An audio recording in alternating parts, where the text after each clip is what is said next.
Shalom. Today, I would like to talk about the cleansing of the temple, as recounted in the Gospel. According to the narrative, Jesus enters the temple and expels the merchants and the money changers, overturning their tables in the process.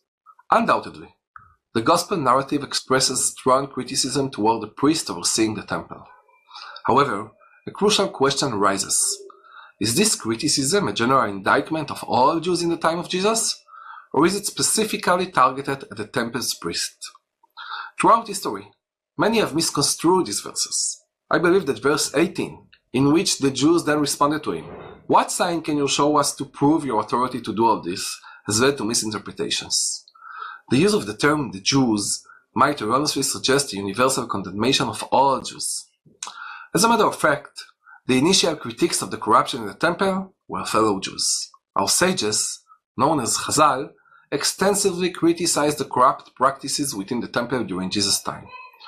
Their disapproval was so severe that they attributed the temple's destruction to pervasive corruption, a sentiment echoed by Jesus in the Gospel. The sages lamented the temple's poor spiritual condition and called for a complete overhaul.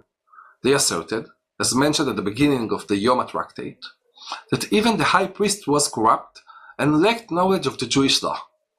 The situation reached a point where the sages doubted the high priest's ability to perform the Yom Kippur service properly.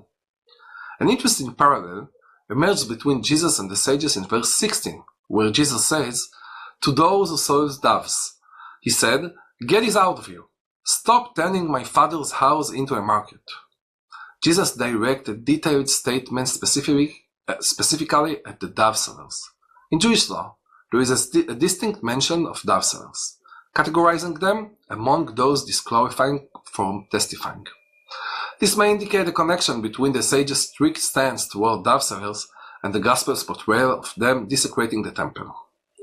In summary, comparing the words of Jesus with those of the sages reveals that the Gospel's narrative is not a blanket condemnation of all Jews. Moreover, the sages themselves actively joined in the criticizing the corruption practices within the temple.